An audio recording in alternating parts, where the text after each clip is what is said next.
Alright guys, this is a video kind of walking us through why or how we might need to use normal models and how they pertain to binomials. So I'm on page 356 if you want to follow along. If not, I've got it all right here.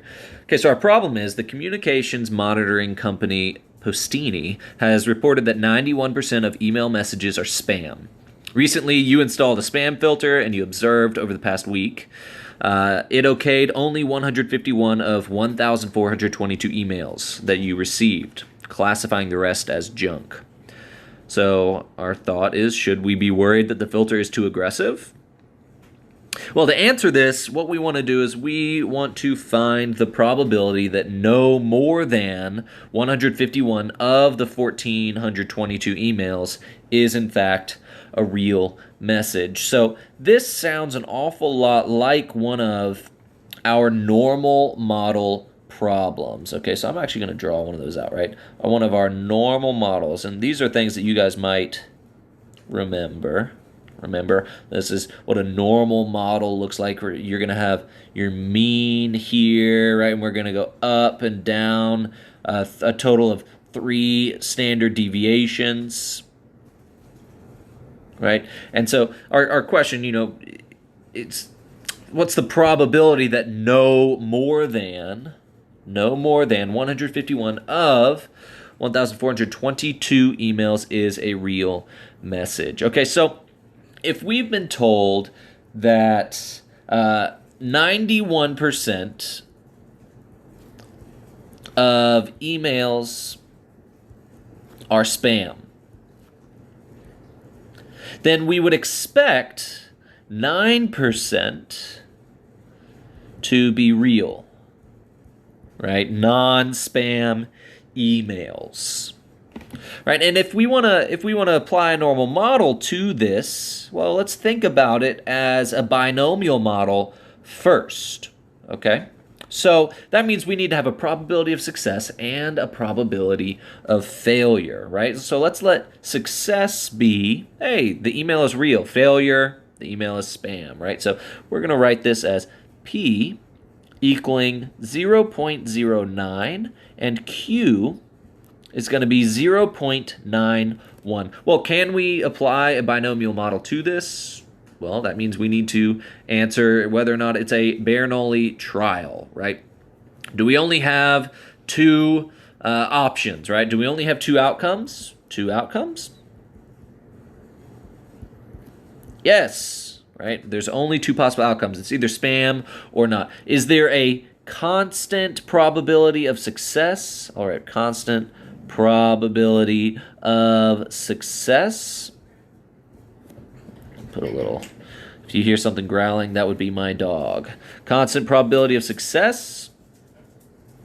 Yeah, right? That's what has been stated in our original, right? I'll kind of circle this up here. We've got our highlighter. I can say, hey, look, that 91% right there. That's that constant probability of success. Has a reported 91% of email messages are spam. So our constant probability of success is actually going to be that 0.09, right? That 0.09 is our constant probability of success. And then our final question that we have to ask is, are they independent? Well, are each email that you receive, is one going to affect the outcome of another? No. So yes, these are independent. If they were not, what we would need to do is we would need to check that 10% condition. And we could say, you know what? Well, 1,422, that is less than 10% of the entire population. So, hey, we're good to go. All right, so what we want to do is we need to find the mean of this model, right? And we know that the mean of a model, the mean or mu, is equal to n times p, which in this case is going to be the number of trials that we've got, and that's a total of 1,422. We're going to multiply that by the probability of success, and the probability of success is 0.09, right? Another term for our mean in this case is the expected value. So we can say how many emails do we expect to receive that are real, it's going to be about 127.98. So we see that value is a little lower than what we observed, right? And that is our mean, 127.98.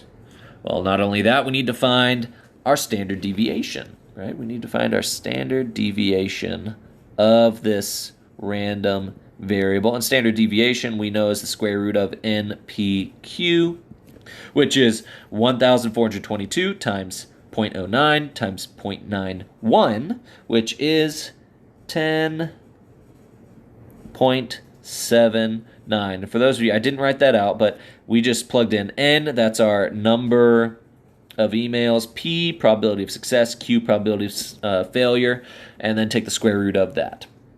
All right, so if I want to add and subtract, and label each one of these points, I could, but I don't have a whole lot of space, so I'm not going to, right? So this is our +1 standard deviation, +2 standard deviations, +3 standard deviations. And we would, subtract 1 going this way, subtract 2 going this way, and subtract 3 standard deviations going that way as well. So 151 is how many standard deviations above or below this mean, right? We need to figure out, well, where is 151? Well, if our standard deviation is 10.79, right, then what we can do is we can say, well, the probability that what we're going to see, that what we're going to come across is less than or equal to 151, is no more than 151, well, that's going to be the probability that our z-score of any number of emails that we get being less than or equal to 151. Well, we need to find the z-score of 151. So you take that value, you subtract 127.98, which is our mean, and we divide by our standard deviation, right? This is just like what you guys did last semester, right? Where we found z-scores, we found means, standard deviations, and then we found where that falls on our normal model. Okay, so this ends up equaling roughly 2.13. Now, 2.13 is about right here, right? This is where our 2.13 is. Maybe I make that a different color for us to make it a little easier to see. All right, let's go with I'm going to want to use one of these guys, I think. Okay. So that's about right here. All right, this is at 151, or z equals 2.13.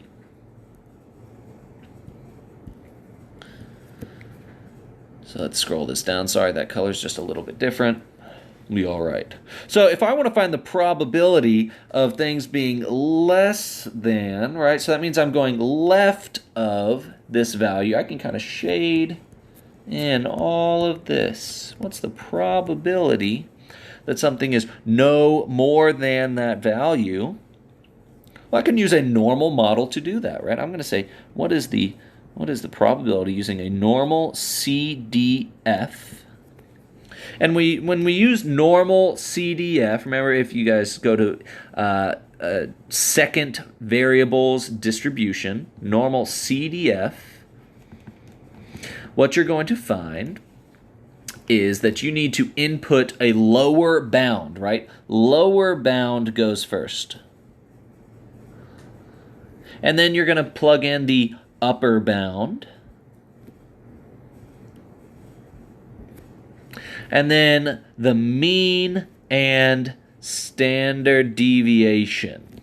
Okay, so for us, the lower bound is, negative 999, something really, really small. Your upper bound, if we look at this, our upper bound is the highest point, which is that 151, or 2.13. Since I've standardized this, I'm going to go ahead and use 0 as my mean. Sorry, that's a hideous 0. And that means 1 is my standard deviation.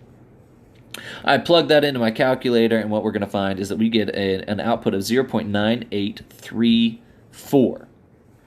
Okay, so what does this number mean, right? Because in statistics, it's not necessarily about just finding the number. As important as this number may be in finding it, we need to know how to interpret it, right? So what I would say, and what I expect to see from you guys as you answer these problems is, among my 1,422 emails that I received, there is over a 98% chance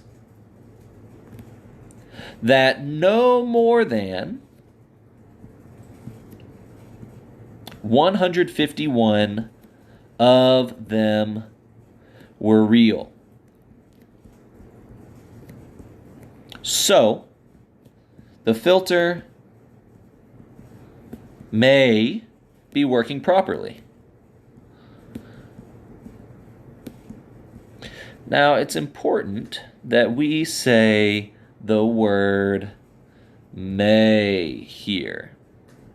This is important because in statistics, we are not allowed to say that something is in fact, beyond a doubt working exactly as it should be, right? We can only ever provide evidence that something is probably working correctly or is probably working incorrectly, right? We can never say definitively, I expect that this filter is working exactly as it's supposed to be, because there's still a very small chance, right? But there's still a chance that this is not working correctly. All right, so that's all I'm going to be doing today, covering normal models and this problem. But if you guys have any questions, don't hesitate to reach out, and I'd be happy to work another problem if you'd like.